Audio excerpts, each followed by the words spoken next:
আসসালামু আলাইকুম ওরহমতুল্লাহ। বন্ধুরা, আশা করি আল্লাহর অশেষ রহমতে সকলেই ভালো আছেন।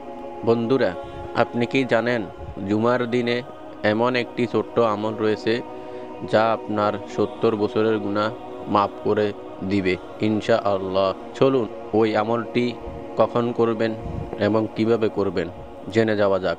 তার আগে আপনি যদি আমাদের চ্যানেলে নতুন হয়ে থাকেন, চ্যানেলটি সাবস্ক্রাইব করে পাশে থাকা বেল আইকনটি অন করে রাখবেন। নবীজি সাল্লাল্লাহু আলাইহি ওয়াসাল্লাম ইরশাদ করেন, যে ব্যক্তি জুমার দিন সূরা কাহাফ পড়ে তার জন্য 2 জুমার মধ্যবর্তী সময় আলো ছড়িয়ে পড়ে এবং তার 70 বছর পর্যন্ত গুনাহ মাফ করে দেওয়া হয়। ভাবুন তো, শুধু সূরা কাহাফ পড়ার কারণে আপনি পেতে পারেন আল্লাহর রহমত এবং গুনাহ মাফের বিশাল পুরস্কার।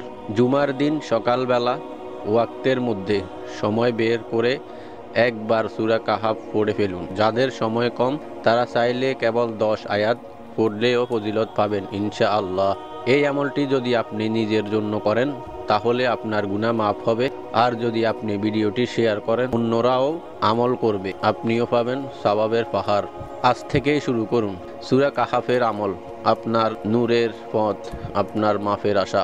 এমন আরও ফজিলতপূর্ণ ভিডিও পেতে আমাদের চ্যানেলটি অবশ্যই সাবস্ক্রাইব করে পাশে থাকা বেল আইকনটি অন করে রাখবেন।